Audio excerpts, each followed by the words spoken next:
서울 송파구 한 아파트 단지의 2층 집에서 지훈과 서연 부부는 5살 된 딸과 함께 평범한 일상을 살아가고 있었습니다. 지훈은 38살로 공기업에 다니고 있었고, 서연은 35살로 중견기업 마케팅 팀에서 대리로 일하고 있었죠. 맞벌이 부부인 만큼 둘의 하루는 늘 분주했습니다. 아침 7시에 일어나 딸을 어린이집에 보내고, 각자 출근하는 것으로 하루가 시작되었어요. 퇴근 후에는 서연이 딸을 하원시키고, 저녁을 준비하는 동안 지우는 회사 일을 마무리하느라 집에 늦게 들어오는 날이 많았습니다. 주말에도 밀린 집안일과 육아로 제대로 쉬지 못하는 날들이 반복되었어요. 서연의 일상은 특히나 버거웠습니다.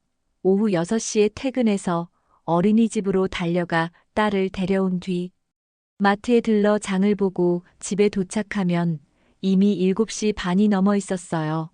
저녁을 준비하고 딸을 씻기고 재우고 나면 밤 10시가 되었죠. 그제야 노트북을 켜서 낮에 미처 끝내지 못한 보고서를 작성하기 시작했습니다. 자정이 넘어서야 겨우 잠자리에 들 수 있었어요. 이런 생활이 반복되면서 서연의 몸과 마음은 조금씩 지쳐갔습니다. 거울을 볼 때마다 눈 밑에 다크서클이 짙어지는 것을 느꼈고 웃는 횟수도 점점 줄어들었죠. 지훈도 최근 들어 힘든 시기를 보내고 있었어요. 기관 점검 기간이 시작되면서 야근이 잦아졌고 주말에도 출근해야 하는 날이 생겼습니다. 육아와 가사를 분담하려던 계획은 자꾸만 뒤로 밀려났죠. 서연이 힘들다는 것을 알면서도 지훈 역시 자신의 업무에 치여 있었어요. 둘 사이의 대화는 점점 줄어들었고 저녁 식탁에서도 각자 핸드폰만 들여다보는 시간이 많아졌습니다. 서로를 향한 배려보다는 각자의 피로가 먼저 앞서는 날들이었어요. 가끔 지훈이 서연에게 괜찮냐고 물으면 서연은 그냥 괜찮다고만 답했습니다. 사실은 괜찮지 않았지만 말해봤자 달라질 것도 없다는 생각이 들었거든요. 어느 날 저녁 서연은 딸을 재우고 거실 소파에 앉아 멍하니 천장만 바라보고 있었습니다. 옆방에서는 지훈이 노트북을 펼쳐놓고 업무 보고서를 작성하고 있었죠. 서연은 지훈에게 말을 걸고 싶었지만 입이 떨어지지 않았어요. 무슨 말을 해야 할지도 모르겠고 말을 꺼낸다 해도 서로 피곤하다는 이야기만 주고받을 것 같았습니다. 결국 서연도 조용히 자리에서 일어나 노트북을 켜고 밀린 업무를 시작했어요. 부부는 같은 공간에 있었지만 마음은 점점 멀어지고 있었습니다. 언제부터인가 서로의 손을 잡는 일도 어깨를 기대는 일도 사라진 지 오래였죠. 그러던 어느 월요일 아침 서연은 회사에서 새로운 프로젝트 킥오프 미팅에 참석하게 되었습니다. 이번 프로젝트는 회사의 신규 브랜드 런칭과 관련된 대규모 마케팅 캠페인이었어요. 팀장은 이번 프로젝트가 회사 실적에 큰 영향을 미칠 것이라며 모두의 집중을 당부했습니다. 서연은 책임 대리로 지정되었고, 이는 곧 더 많은 업무량과 책임감을 의미했죠. 미팅이 끝나고 자리로 돌아온 서연은 한숨을 내쉬었어요. 이미 버거운 일상에 또 다른 짐이 더해진 기분이었습니다. 하지만 거절할 수도 없었고, 오히려 이번 기회가 승진으로 이어질 수도 있다는 생각에 마음을 다잡았습니다. 그날 오후 팀장은 서연을 불러 이번 프로젝트를 위해 외주 PM이 1명, 상주 계약으로 투입된다고 알려줬어요. 업무량이 많아서 전문 인력이 필요하다는 설명이었습니다. 서연은 고개를 끄덕이며 알겠다고 답했죠. 며칠 뒤 사무실 한쪽 자리에 새로운 얼굴이 나타났습니다.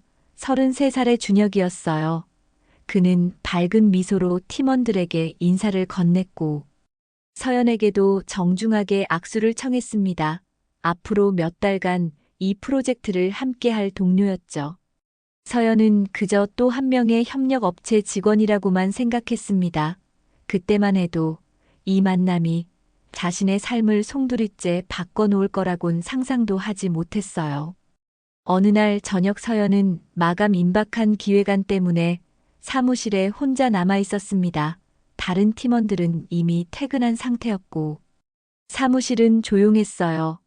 8시가 넘어가는데도 작업이 끝나지 않아 서연은 초조한 마음으로 키보드를 두드리고 있었죠. 그때 준혁이 자리에서 일어나 서연에게 다가왔습니다. 아직 일이 남았냐고 물으며 도와줄 게 있는지 물었어요. 서연은 괜찮다고 손사래를 쳤지만 준혁은 어차피 자기도 정리할 게 있다며 자리에 앉았습니다. 그리고는 서연이 놓친 부분들을 하나씩 짚어주며 자료를 함께 정리해줬어요. 덕분에 1시간 정도 일찍 끝낼 수 있었죠. 그날 이후로 밤늦게까지 남아 일하는 서연을 준혁이 도와주는 일이 잦아졌습니다.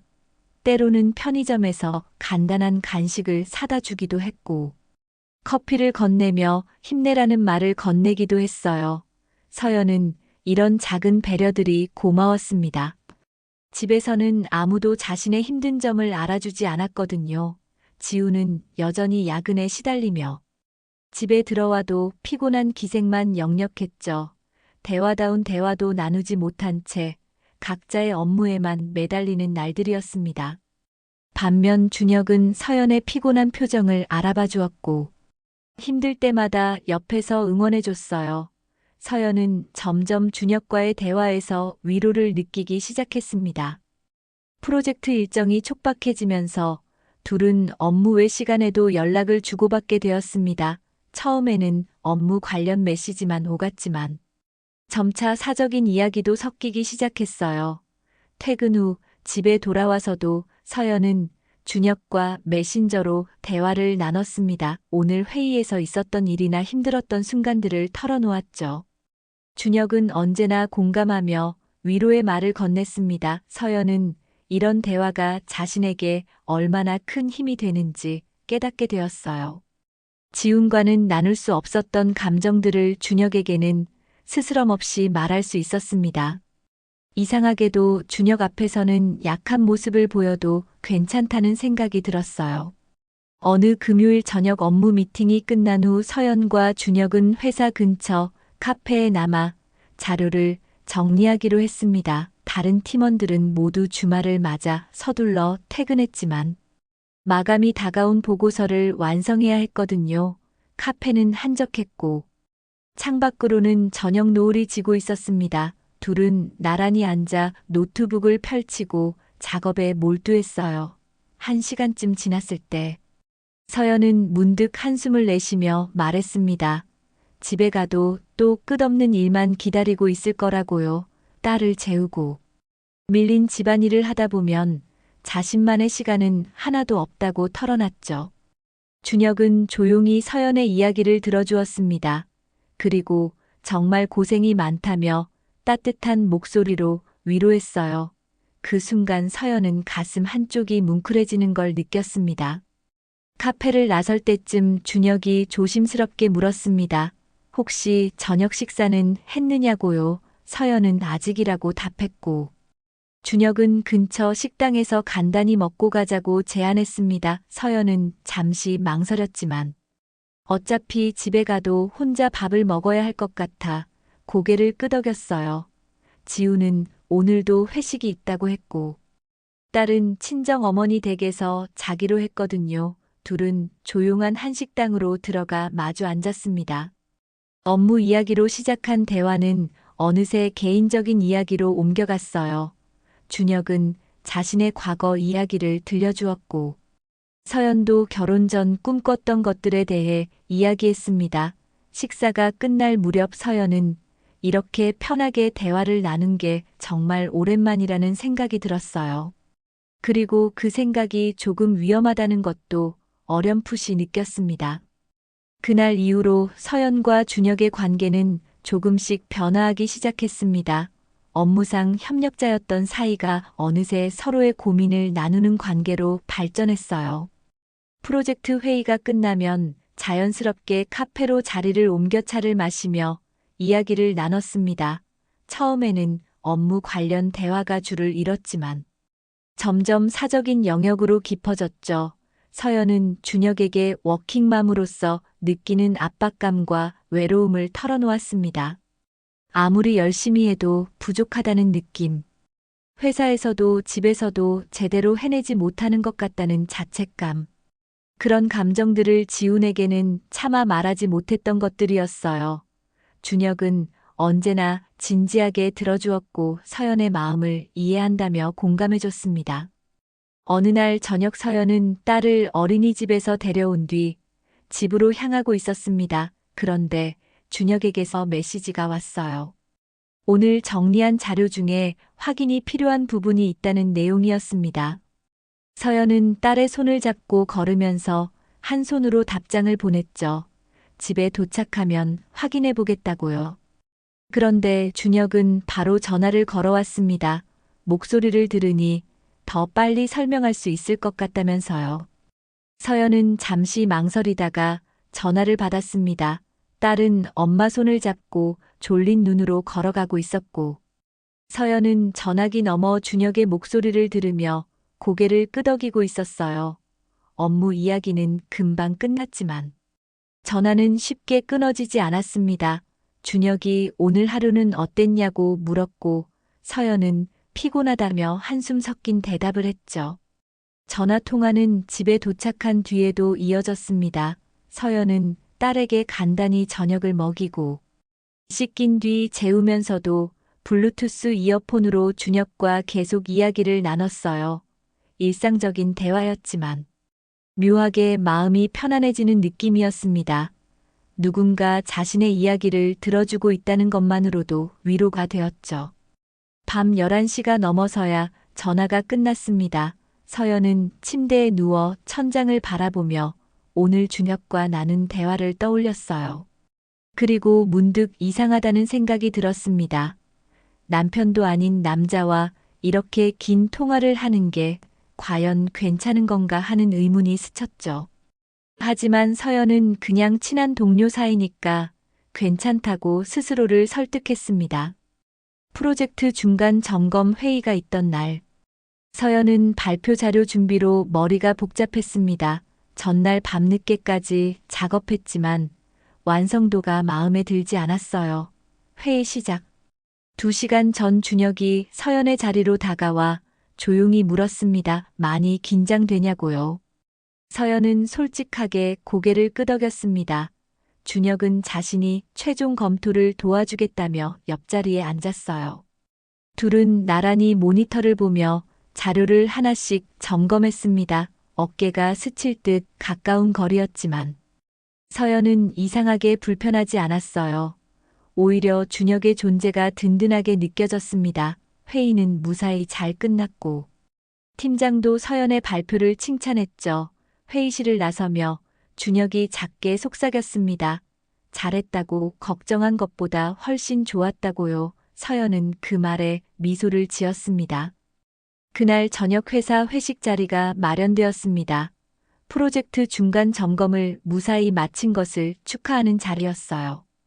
팀원들은 회사 근처 고깃집에 모여 삼겹살을 구우며 맥주를 마셨습니다. 서연은 평소에 술을 많이 마시지 않는 편이었지만 그날은 기분이 좋아서인지 조금 더 마셨어요. 얼굴이 붉어지고 말수도 많아졌습니다. 준혁은 서연 옆자리에 앉아 고기를 구워주며 물을 자주 건넸죠. 밤 10시가 넘자 팀원들이 하나둘 자리를 떠났습니다. 멀리 사는 사람들은 막차를 걱정하며 먼저 일어났고 가족이 있는 사람들도 서둘러 퇴근했어요. 결국 남은 사람은 서연과 준혁 단둘뿐이었습니다. 서연은 술 기운에 얼굴이 달아오른 채로 앉아 있었고 준혁은 계산을 마치고 돌아와 일어나자고 말했습니다. 식당을 나선 두 사람은 인적이 드문 거리를 천천히 걸었습니다. 11월 말에 찬 공기가 뺨을 스쳤지만 서연은 술기운 때문인지 춥지 않았어요. 준혁이 택시를 잡아야 하지 않겠냐고 물었고 서연은 고개를 끄덕였습니다. 그런데 막상 택시 앞에 서니 집에 가기가 싫다는 생각이 들었어요. 집에 가면 또 혼자 씻고 혼자 잠들어야 했습니다. 지우는 오늘도 늦는다고 연락이 왔었죠. 서연은 문득 준혁을 돌아보았습니다. 준혁도 서연을 바라보고 있었어요. 둘 사이에 묘한 침묵이 흘렀고 서연은 작은 목소리로 물었습니다. 조금만 더 걸을까요? 두 사람은 말없이 나란히 걷기 시작했습니다. 회사 주변은 업무 지구라 밤이 되면 한적해졌어요. 가로등 불빛 아래로 둘의 그림자가 길게 늘어졌습니다. 서연은 술기운 때문인지 마음 한쪽이 흔들리는 걸 느꼈어요. 준혁이 조심스럽게 물었습니다. 집에 가기 싫으냐고요. 서연은 대답 대신 작게 웃었습니다. 그 웃음 속에는 피로와 외로움이 섞여 있었죠. 준혁은 더 이상 아무 말도 하지 않았고 그저 서연 곁을 묵묵히 걸었습니다. 10분쯤 걸었을 때 앞쪽에 비즈니스 호텔 간판이 보였어요. 회사에서 가까운 곳에 위치한 작은 호텔이었습니다. 서연의 발걸음이 자연스럽게 느려졌고 준혁도 멈춰 섰습니다. 준혁이 조용히 말했습니다. 조금 쉬었다 가는 게 어떻겠냐고요. 서연은 그 말의 의미를 알고 있었습니다. 머릿속으로는 안 된다는 생각이 스쳤지만 입 밖으로 나온 말은 달랐어요. 그냥 작게 고개를 끄덕였습니다. 두 사람은 호텔 로비로 들어갔습니다. 로비는 밝았고 프런트 직원이 무표정한 얼굴로 서 있었어요. 준혁이 먼저 카운터로 다가가 객실 하나를 요청했습니다. 직원은 신분증 확인도 하지 않고 능숙하게 방키를 내밀었죠. 서연은 조금 떨어진 곳에 서서 그 모습을 지켜보고 있었습니다. 가슴이 빠르게 뛰었고 손바닥에는 땀이 맺혔어요. 지금이라도 돌아서야 한다는 목소리가 머릿속에서 울렸지만 몸은 움직이지 않았습니다. 준혁이 방키를 받아들고 서연을 돌아보았습니다. 둘의 시선이 마주쳤고 서연은 그제야 천천히 걸어가 준혁 옆에 섰어요. 엘리베이터를 타고 6층으로 올라갔습니다. 좁은 엘리베이터 안에서 둘은 아무 말도 하지 않았죠. 층수를 알리는 소리만 작게 울렸습니다. 복도를 지나 방문 앞에 섰을 때 서연은 마지막으로 망설였어요. 하지만 준혁이 문을 열고 안으로 들어가자 서연도 따라 들어갔습니다. 문이 닫히는 소리와 함께 서연은 자신이 선을 넘었다는 걸 깨달았습니다. 돌이킬 수 없는 순간이었죠. 방 안은 조용했고 커튼 사이로 도시의 불빛이 희미하게 들어왔습니다. 서연은 침대 모서리에 앉아 고개를 숙였어요. 준혁이 옆에 앉으며 괜찮냐고 물었습니다. 서연은 대답하지 못했습니다. 그날 밤 서연은 자신이 무엇을 하고 있는지 정확히 알고 있었습니다. 남편이 있는 기혼 여성으로서 절대 해서는 안 될 일을 하고 있다는 것을요. 하지만 멈출 수가 없었어요. 너무 오랫동안 혼자 버텨왔고 너무 지쳐 있었습니다. 누군가 자신을 필요로 한다는 느낌. 누군가 자신을 이해해준다는 위로, 그것이 서연을 이끌었죠. 새벽 3시쯤. 서연은 조용히 일어나 옷을 챙겨 입었습니다. 준혁은 아직 잠들어 있었어요. 서연은 방을 나와 엘리베이터를 탔고 로비를 지나 밖으로 나왔습니다. 차가운 새벽 공기가 얼굴을 때렸고 그제야 정신이 조금 돌아오는 것 같았어요. 택시를 잡아 타고 집으로 향하는 내내 서연은 창밖만 바라보았습니다. 무엇을 생각해야 할지 알 수 없었죠. 집에 도착했을 때는 새벽 4시였습니다. 현관문을 조용히 열고 들어가니 거실은 어두웠어요. 지훈의 구두가 신발장에 놓여 있었습니다. 지훈도 늦게 들어온 모양이었죠. 서연은 조심스럽게 안방문을 열었습니다. 지훈은 침대에 누워 깊이 잠들어 있었어요. 서연은 욕실로 들어가 오랫동안 샤워를 했습니다. 뜨거운 물줄기를 온몸에 쏟으며 눈물을 흘렸죠. 하지만 씻어낼 수 없는 것들이 있었습니다. 거울 속 자신의 얼굴을 보니 낯설게 느껴졌어요. 이제 돌이킬 수 없다는 생각이 들었습니다. 서연은 침대 한쪽 구석에 조용히 누웠습니다. 옆에서 지훈의 잠든 숨소리가 들렸지만 서연은 차마 그쪽을 볼 수가 없었어요. 다음 날 아침 서연은 평소처럼 일어나 딸을 깨우고 아침을 준비했습니다. 지훈도 일어나 세수를 하고 식탁에 앉았어요. 아무 일도 없었던 것처럼 평범한 아침이었습니다. 지훈이 오늘 회의가 있다며 일찍 나가야 한다고 말했고, 서연은 고개를 끄덕였죠. 딸은 졸린 눈으로 밥을 먹고 있었습니다. 서연은 그 모습을 보며 가슴이 먹먹해졌어요. 자신이 무슨 짓을 한 건지. 아이 앞에서 부끄러운 마음이 들었습니다. 하지만 겉으로는 아무렇지 않은 척했어요. 지훈과 딸을 각각 배웅하고 혼자 남은 서연은 소파에 주저앉아 한참을 멍하니 있었습니다. 핸드폰에는 준혁에게서 온 메시지가 있었어요. 어젯밤 고맙다는 내용과 함께 오늘 회사에서 보자는 말이었습니다. 출근길 지하철 안에서 서연은 창밖을 바라보며 생각했습니다. 이제 어떻게 해야 할까요? 없었던 일로 할 수 있을까요? 하지만 마음 한쪽에서는 준혁을 다시 보고 싶다는 감정도 일고 있었어요. 자신이 이상해진 것 같았습니다. 회사에 도착해 사무실 문을 열고 들어가니 준혁이 이미 자리에 앉아 있었습니다. 둘의 시선이 잠깐 마주쳤고 준혁은 작게 미소를 지었어요. 서연도 어색하게 고개를 끄덕이며 자기 자리로 갔습니다. 그날 하루는 이상하게 빠르게 지나갔죠. 업무에 집중하려 했지만 자꾸만 어젯밤 일이 떠올랐습니다. 퇴근 시간이 가까워지자 서연은 불안해졌어요. 오늘도 준혁과 단둘이 남게 될까봐, 또 그런 일이 반복될까봐 두려웠습니다. 그날 이후로 한 달 정도는 둘 사이에 특별한 일이 없었습니다. 서연은 의도적으로 준혁과의 접촉을 피했어요. 회의 때도 눈을 마주치지 않으려 했고, 업무 대화도 최소한으로 줄였습니다. 준혁도 서연의 의도를 눈치챘는지 거리를 두었죠. 하지만 메신저로는 가끔 안부를 물었습니다. 힘들지 않냐고, 괜찮냐고요. 서연은 간단하게만 답했지만 그 메시지를 받을 때마다 마음이 흔들렸어요.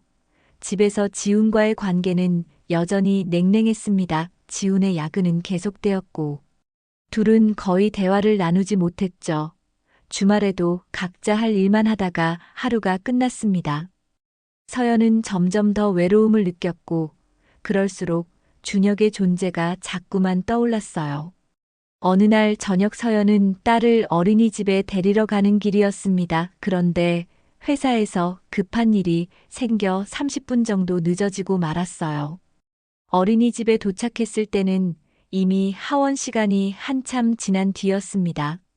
선생님이 난처한 표정으로 말했어요. 요즘 하원이 자주 늦어진다고 아이가 기다리느라 힘들어한다고요.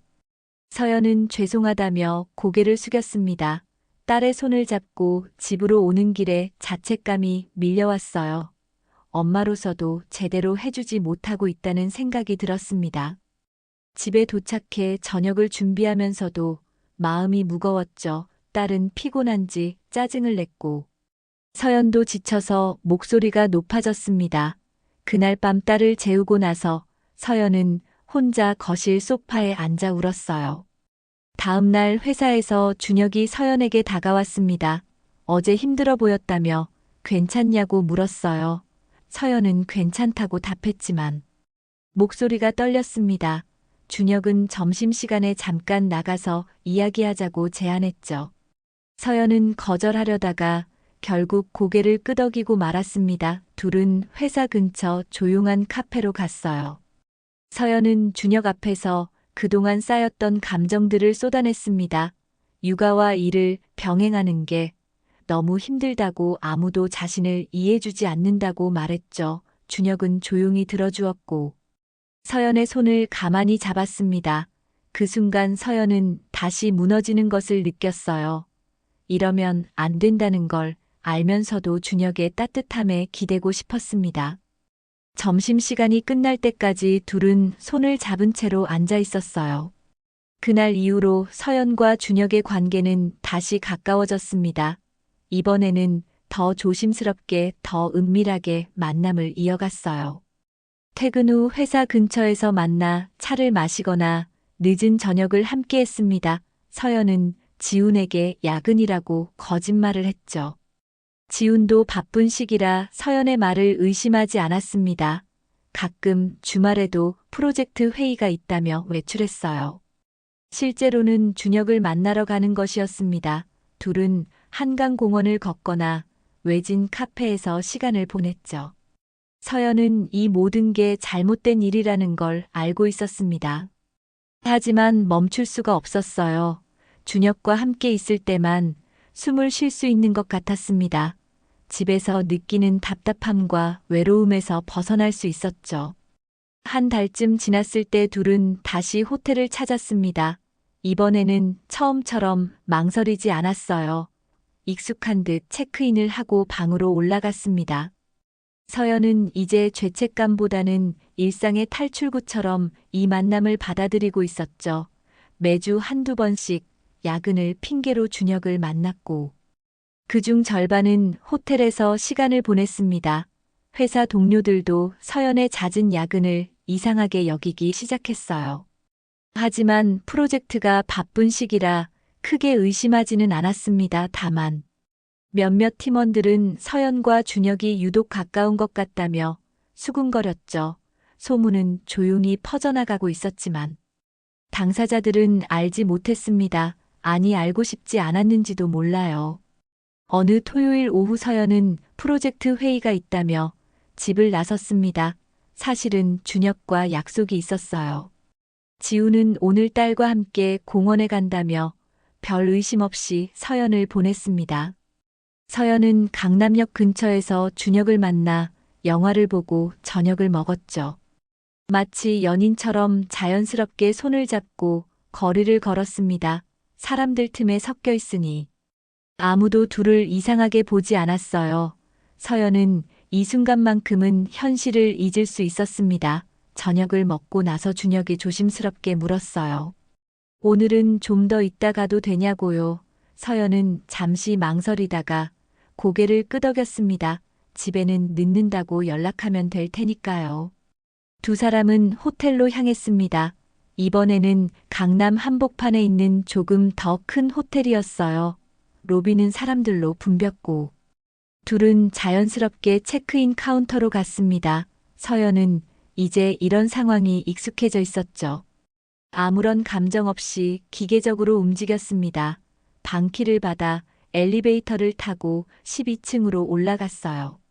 복도를 지나 방문을 열고 들어갔습니다. 하지만 서연은 그날 이상한 느낌을 받았어요. 뭔가 잘못되고 있다는 불길한 예감이 들었습니다. 창밖을 보니 서울의 야경이 펼쳐져 있었지만 아름답게 느껴지지 않았죠. 준혁이 옆에 다가와 괜찮냐고 물었지만 서연은 대답하지 못했습니다. 그냥 막연한 불안감이 계속 밀려왔어요. 하지만 그 불안의 정체가 무엇인지는 아직 알지 못했습니다. 지우는 혼자 거실 소파에 앉아 생각에 잠겼습니다. 딸은 이미 잠들었고 서연은 아직 들어오지 않았어요. 시계를 보니 밤 9시였습니다. 서연에게 전화를 걸었지만 받지 않았죠. 문자를 보냈더니 한참 뒤에 답장이 왔습니다. 회의가 길어져서 조금 늦는다는 내용이었어요. 지우는 핸드폰을 내려놓고 한숨을 쉬었습니다. 뭔가 이상했지만 확실한 건 아무것도 없었죠. 그냥 의심만으로 서연을 다그칠 수는 없었습니다. 하지만 마음 한쪽에서는 계속 경고음이 울리고 있었어요. 지우는 그날 밤 잠을 제대로 이루지 못했습니다. 새벽 2시가 넘어서야 서연이 집에 들어왔고 지우는 자는 척했죠. 다음 날 아침 지우는 평소보다 일찍 일어났습니다. 서연은 아직 깊이 잠들어 있었어요. 지우는 조용히 거실로 나와 서연의 가방을 살펴보았습니다. 무엇을 찾는 건지도 모른 채 그냥 확인하고 싶었죠. 가방 안에는 평범한 물건들만 있었습니다. 지갑과 화장품, 파우치 회사 출입증 등이요. 하지만 명함 케이스를 열어보니 낯선 이름이 적힌 명함이 하나 있었어요. 준혁이라는 이름과 외주 업체 소속이라는 표시가 되어 있었습니다. 지우는 그 명함을 한참 들여다보았죠. 외주 직원과 명함을 주고받을 일이 있나 싶었지만 업무상 필요했을 수도 있다고 생각했습니다. 명함을 다시 케이스에 넣고 가방을 제자리에 두었어요. 하지만 준혁이라는 이름은 지훈의 머릿속에 남았습니다. 일주일쯤 지났을 때 지훈은 회사에서 반차를 냈습니다. 오후 2시에 퇴근해서 집으로 돌아왔어요. 딸을 일찍 데려올 생각이었습니다. 그런데 어린이집에 가니 선생님이 또 같은 이야기를 꺼냈죠. 요즘 서연이 하원 시간을 자주 못 지킨다고 아이가 속상해한다고요. 지우는 그 말을 듣고 가슴이 철렁했습니다. 서연이 회사 일 때문에 바쁘다면 하원 시간은 지킬 수 있어야 했거든요. 야근은 저녁 이후에 하는 거니까요. 하지만 하원 시간인 오후 6시에 늦는다는 건 그 시간에 회사에 있지 않다는 뜻이었습니다. 지우는 선생님께 알겠다고 말하고 딸을 데리고 나왔어요. 집으로 오는 차 안에서 계속 생각했습니다. 서연이 대체 어디서 뭘 하고 있는 걸까? 그날 저녁 지우는 서연에게 조심스럽게 물어보았습니다. 요즘 일이 많이 바쁘냐고요. 서연은 그렇다며 프로젝트 마감이 다가와서 정신없다고 답했습니다. 지우는 하원 시간도 못 지킬 정도냐고 물었죠. 서연의 표정이 순간 굳었습니다. 미안하다며 최근에 회의가 갑자기 잡히는 일이 많아서 그렇다고 변명했어요. 지우는 더 이상 묻지 않았습니다. 하지만 서연의 눈을 보니 뭔가 숨기고 있다는 느낌을 지울 수 없었죠. 그날 밤 지우는 결심했습니다. 직접 확인해 봐야겠다고요.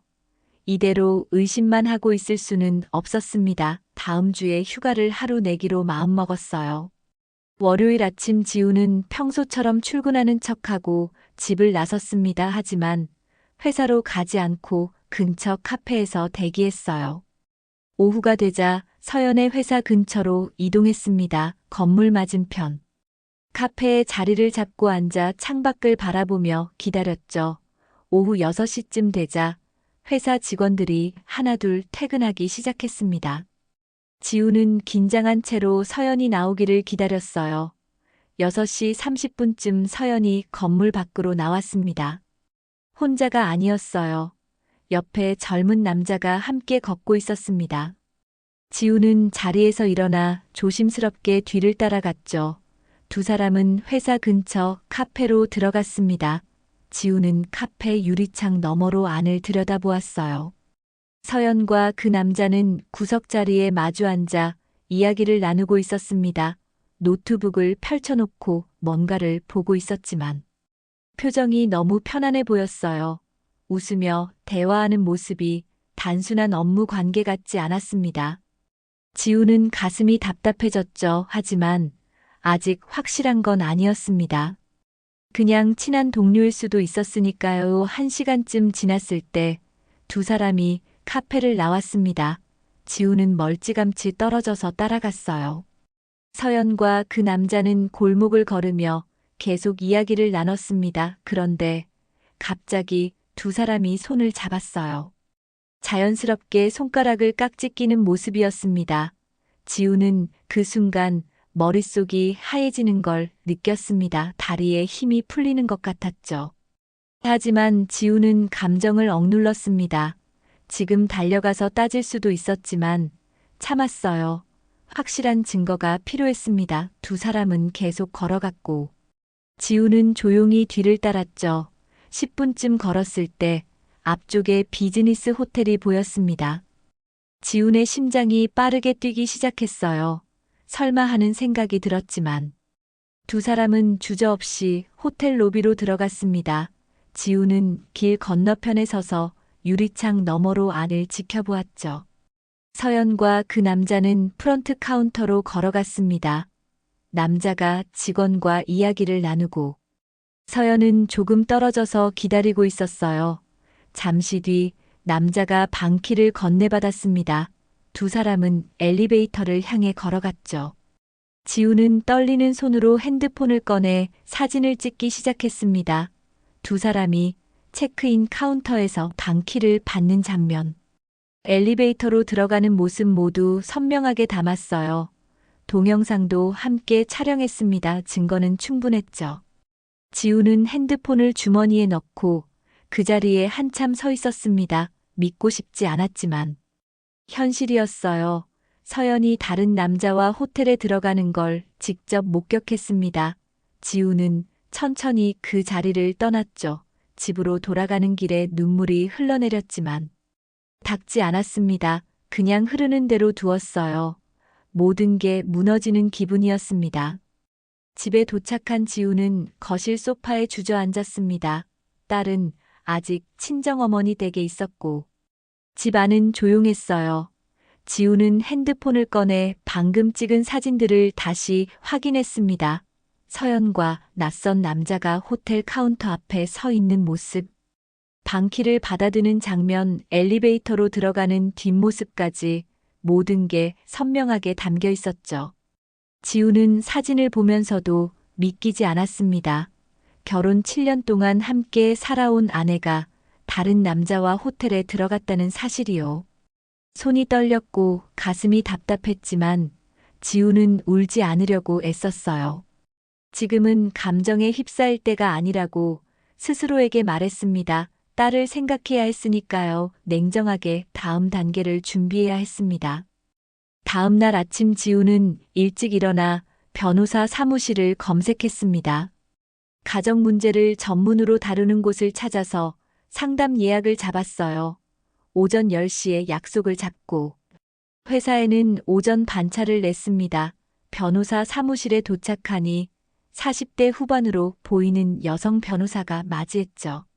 지우는 상황을 차분하게 설명했습니다. 아내의 외도를 의심하게 된 경위부터 어제 직접 목격한 내용까지 빠짐없이 이야기했어요. 그리고 핸드폰에 저장된 사진과 영상을 보여줬습니다. 변호사는 자료를 꼼꼼히 살펴보더니 고개를 끄덕였어요. 호텔 체크인 장면은 성관계를 강하게 추정할 수 있는 증거라며 법적으로 유효하다고 설명했습니다. 변호사는 두 가지 방향을 제시했습니다. 첫째는 이혼 소송이었고, 둘째는 상간남을 상대로 한 손해배상 청구였어요. 둘 다 진행할 수도 있다고 했습니다. 지우는 양육권에 대해 물었죠. 변호사는 어머니가 외도를 한 경우 양육권 판단에서 분리할 수 있다고 답했습니다. 특히 하원 시간을 지키지 못할 정도로 육아에 소홀했다는 점도 기록해 두라고 조언했어요. 지우는 고개를 끄덕이며 메모했습니다. 상담은 1시간 정도 이어졌고, 지우는 구체적인 절차와 필요한 증거들에 대해 상세히 들을 수 있었어요. 상담을 마치고 나오니 마음이 조금 정리되는 것 같았습니다. 이제 무엇을 해야 할지 알게 되었으니까요. 그날 저녁 서연이 집에 돌아왔을 때 지우는 평소처럼 행동했습니다. 아무 일도 없었던 것처럼 저녁을 먹고 딸과 놀아줬어요. 서연은 지훈의 태도에서 이상한 점을 눈치채지 못했습니다. 오히려 오늘은 지훈이 기분이 좋아 보인다고 생각했죠. 식사 후 서연이 설거지를 하는 동안 지훈은 서재에 들어가 노트북을 켰습니다. 오늘 찍은 사진들을 백업하고 변호사에게 받은 자료들을 정리했어요. 이혼 소송 준비 체크리스트를 작성하고 필요한 서류 목록을 적었습니다. 통장 사본 재산 목록, 양육일지 등이 필요했죠. 지우는 하나씩 준비해 나가기 시작했습니다. 감정은 최대한 억누르고 기계적으로 움직였어요. 한편 회사에서도 상황이 돌아가기 시작했습니다. 서연과 준혁의 관계에 대한 소문이 조금씩 퍼지고 있었거든요. 몇몇 팀원들은 둘이 너무 자주 붙어 다닌다며 수군거렸습니다. 점심도 항상 같이 먹고 퇴근 후에도 함께 있는 모습이 자주 목격되었다는 이야기가 돌았어요. 누군가 인사팀에 익명으로 제보를 한 모양이었습니다. 월요일 오전 인사팀장이 서연을 불렀죠. 서연은 무슨 일인지 모른 채 인사팀으로 갔습니다. 팀장은 심각한 표정으로 최근 외주 직원과의 관계에 대한 소문이 있다며 사실 확인을 요청했어요. 서연은 깜짝 놀라 아니라고 부인했습니다. 그냥 업무상 협력 관계일 뿐이라고 해명했죠. 하지만 인사팀장은 여러 직원들의 증언이 있다며 정식 조사가 필요할 수 있다고 경고했습니다. 회사 내 윤리 규정상 외주 업체 직원과의 부적절한 관계는 징계 사유가 될 수 있다고 말했어요. 특히 기혼자의 경우 더 엄격하게 다뤄진다고 덧붙였습니다. 서연은 얼굴이 하얗게 질렸죠. 자리로 돌아온 서연은 손이 떨렸습니다. 준혁에게 급하게 메시지를 보냈어요. 인사팀에서 조사가 들어갈 수도 있다고 조심해야 한다고요. 준혁도 놀란 듯 답장을 보냈습니다. 당분간 거리를 두자고 회사에서는 업무 외 대화를 하지 말자고요. 서연은 불안한 마음으로 하루를 보냈습니다. 모든 게 무너지기 시작하는 것 같았어요. 며칠 뒤 인사팀은 본격적인 조사에 착수했습니다. 서연과 준혁뿐만 아니라 같은 팀 직원들도 개별 면담을 했어요. 누가 뭘 봤는지, 어떤 행동들이 있었는지 구체적으로 물었습니다. 몇몇 직원들은 둘이 손을 잡고 걷는 모습을 봤다고 증언했죠. 회사 근처 카페에서 다정하게 대화하는 걸 목격했다는 사람도 있었습니다. 증거들이 하나씩 쌓여갔어요. 인사팀은 외주 업체에도 연락을 취했습니다. 준혁의 소속사에 이번 사안을 보고하고 계약 조항을 검토하기 시작했죠. 외주 계약서에는 업무상 비윤리적 행동 발생 시 즉시 계약 해지가 가능하다는 조항이 있었습니다. 회사는 이 조항을 근거로 준혁의 계약 종료를 검토하기 시작했어요. 서연은 인사위원회에 회부되었습니다.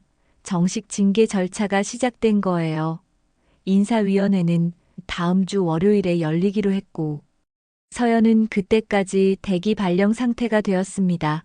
회사 출입은 가능하지만 업무에서는 배제되었죠. 팀장은 안타까운 표로 서연을 불렀습니다. 왜 그런 선택을 했느냐고 물었어요. 서연은 대답할 수 없었습니다. 그저 고개를 숙이고 눈물만 흘렸죠.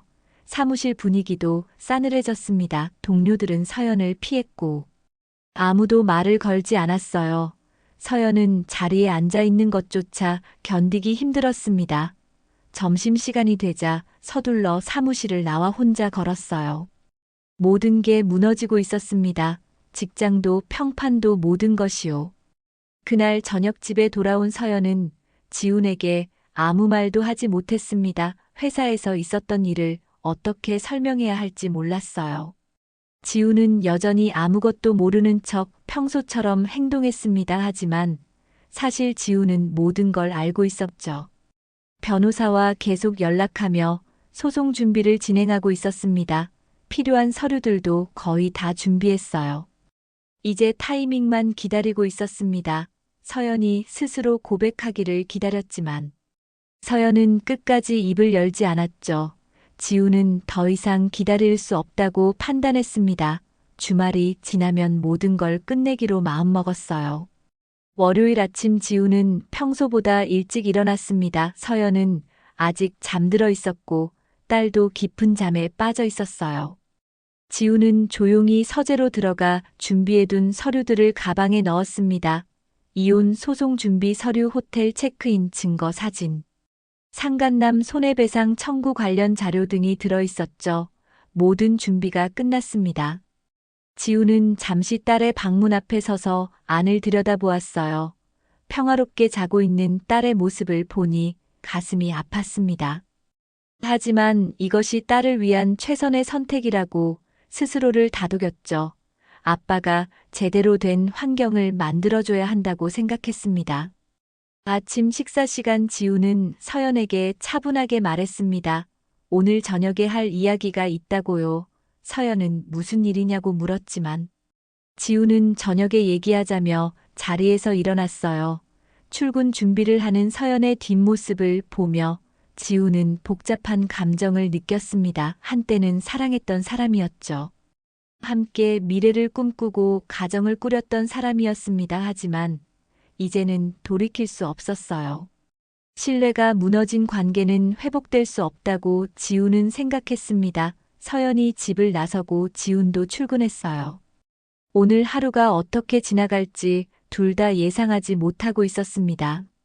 서연은 회사에 도착했지만 출근할 수 없었습니다. 인사위원회가 오전 10시에 열리기로 되어 있었거든요. 서연은 회사 근처 카페에서 시간을 보내다가 정해진 시각에 회의실로 들어갔어요. 인사위원회 위원 5명이 앉아 있었고, 서연은 그들 앞에 홀로 서 있었습니다. 위원장이 조사 결과를 읽어 내려갔죠.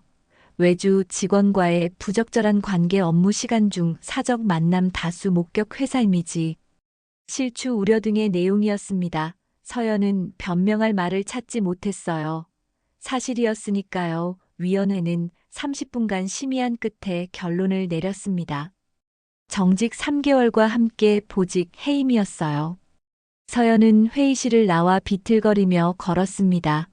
눈앞이 캄캄했죠. 정직 기간 동안은 무급이었고, 복직 후에도 이전 직급을 보장받을 수 없었습니다. 사실상 경력이 끊기는 것이나 다름없었어요. 서연은 회사 화장실로 들어가 한참을 울었습니다. 거울 속 자신의 모습이 초라하게 느껴졌죠. 몇 달 전만 해도 승진을 기대하던 자신이었는데, 이제는 모든 게 무너져 내렸습니다. 준혁에게 연락해 보았지만 전화는 받지 않았어요. 메시지도 읽지 않았습니다. 준혁도 자신의 처지를 수습하느라 바쁠 거라고 생각했죠. 서연은 결국 혼자였습니다. 기댈 곳도 의지할 사람도 없었어요. 오후에 서연은 개인 물품을 정리하러 사무실로 올라갔습니다.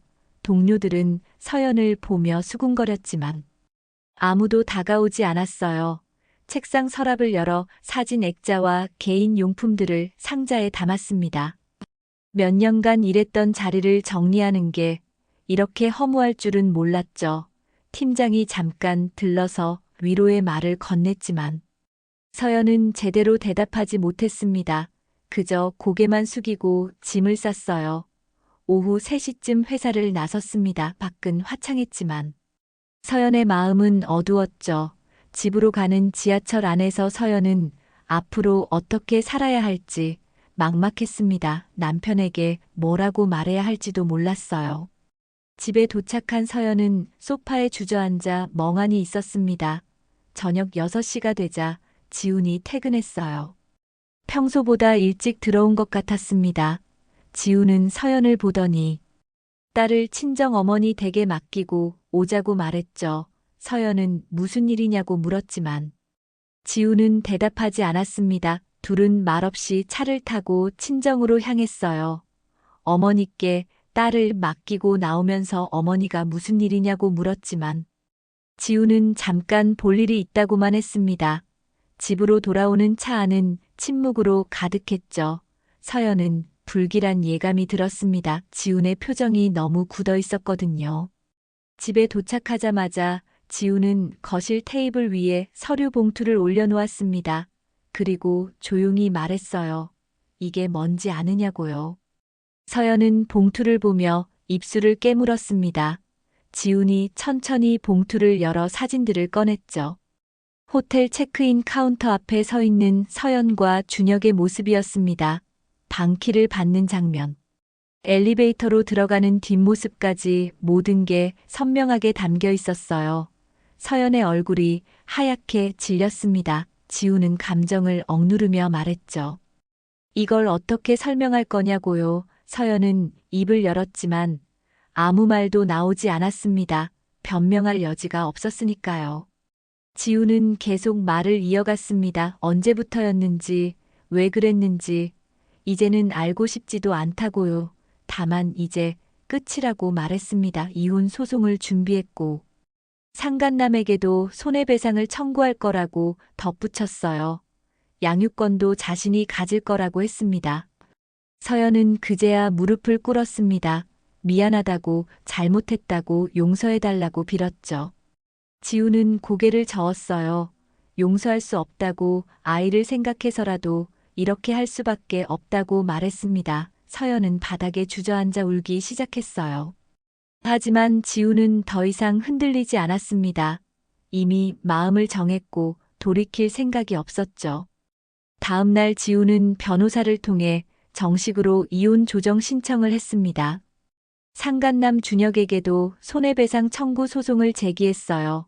준혁은 청천벽력 같은 소식에 당황했지만 어쩔 도리가 없었습니다. 법적으로 명백한 증거가 있었으니까요.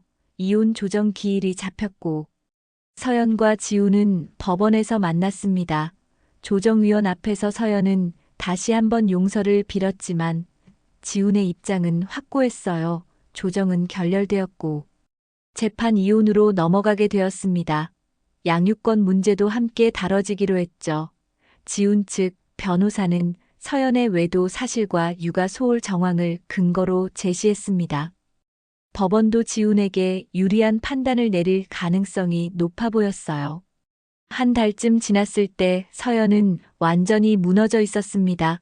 회사에서는 정직 처분을 받았고 남편과는 별거 중이었으며 딸과도 떨어져 지내야 했어요. 준혁과도 연락이 끊긴 상태였습니다.